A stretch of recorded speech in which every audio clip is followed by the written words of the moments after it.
not to work or not. Joining me right now to discuss all this is David Patton, our senior editor for the magazine, and Dr. Ben Carson. Dr. Carson, it's great to talk to you as always. Thanks for being with us, especially to have you out here on the desk with us. Pleasure. You have been looking into the CBO report, this disincentive for millions of Americans to work. Yes. You weren't surprised about this, though. No, it didn't surprise me at all because, you know, you have to be able to look at the big picture here. The big picture is one in which you have a government that gets involved in all aspects of our lives, controls things, supports people, and becomes the central part of people's lives.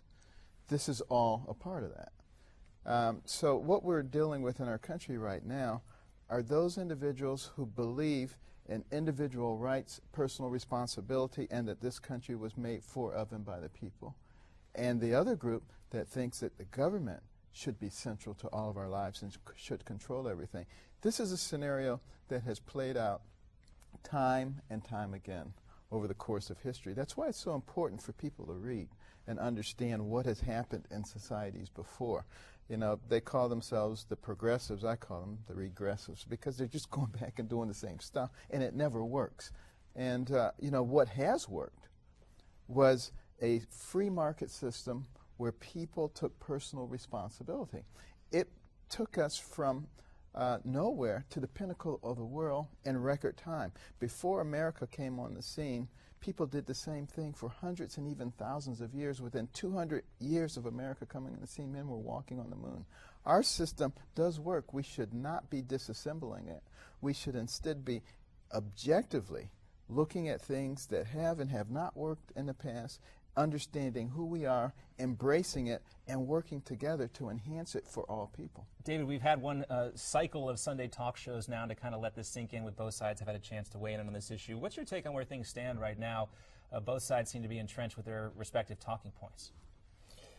Right. Well, so we're going to see this back and forth. I think, you know, it's not uncommon. It's not a big surprise that no one seems to be able to change the other person's mind. No one seems to be able to find the facts that will persuade the other side that their set of facts are wrong. Somebody said once, you're entitled to have your own opinion, but not your own set of facts. One of the interesting facts that's come out from the CBO report is that the national debt, the deficit of our country, which has come back down somewhat from its recent historic highs, is slated to start marching back up, and by 2024 we will once again be over $1 trillion of debt in this country every single year. And I'd like to get Dr. Carson's viewpoint about this, because the left tends to see this as expanding the money supply, expanding the economy, kind of neo-Keynesian approach to economics. But the right has a very different take, which is that this is a moral dilemma, a moral problem, and that at some point, sooner or later, it's going to actually begin to transform the character of what's made America great. Yeah, absolutely. Well, you know, having grown up in Detroit, which at one time was the most prosperous city in the nation, and seeing that it's now bankrupt, recognizing what fiscal irresponsibility does, you know, Detroit is a microcosm of what's happening with our nation. You know, we have a $17.5 trillion debt right now in the nation. Why can we sustain a debt like that? Nobody has ever been able to do that before. Simply because our dollar is the basis of the international economy. We can print money. If Greece could print money, they wouldn't have had the problem that they had. But there are many now who are looking at us as irresponsible and wanting to change that system. What if China now becomes the basis of international we become a third world nation overnight with that kind of debt? And it's easy to get into where you look at these different reports from the CBO and things of that nature. But Dr. Carson, I wanted to ask you on a more basic level, when you talk to your fellow physicians and doctors in the community, we're living in the age of Obamacare right now. It's fully implemented. I heard Chuck Schumer yesterday on one of the Sunday talk shows say that ER visits are down, actually. But are you, from any doctor out there, are you hearing anything that shows the positive effects? Are there any overwhelming negative effects from Obamacare? Well, I'm not finding very many happy doctors, I can tell you that. I speak to a lot of doctors around the country on a regular basis. Of course, emergency room visits are not down. They're up.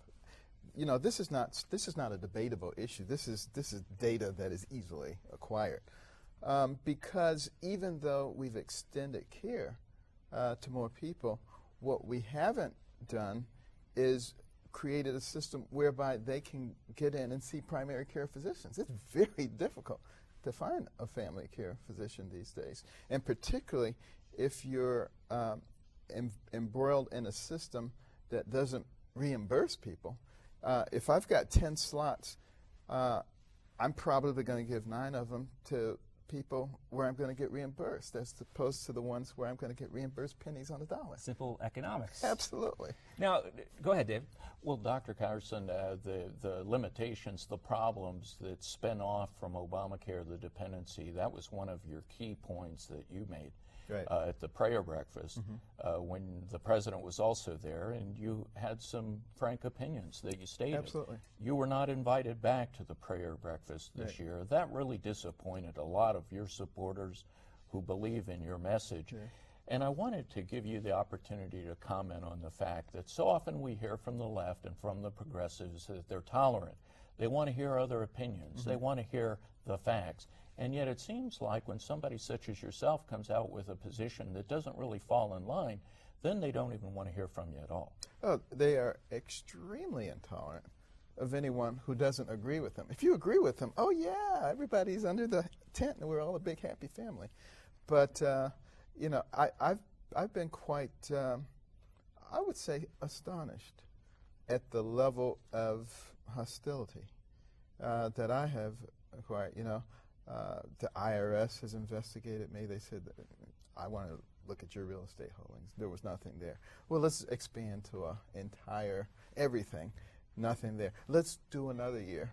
Finally, after a few months, they went away. But you know, they've come after my family. They've come after friends. They've come after associates. You know, we live in a Gestapo age. People don't realize it. But you know, what I say is the Congress has to, at some point, step up to the plate.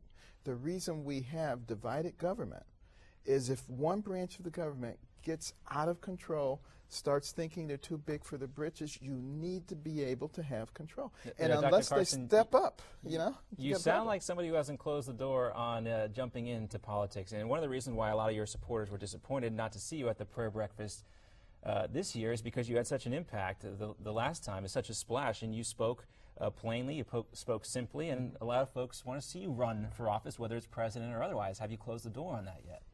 Well, you know, I would not be a typical political candidate because I totally do not agree with political correctness, and in no way am I going to constrain myself on the basis of that. And therein lies the appeal to a lot of people, I would say.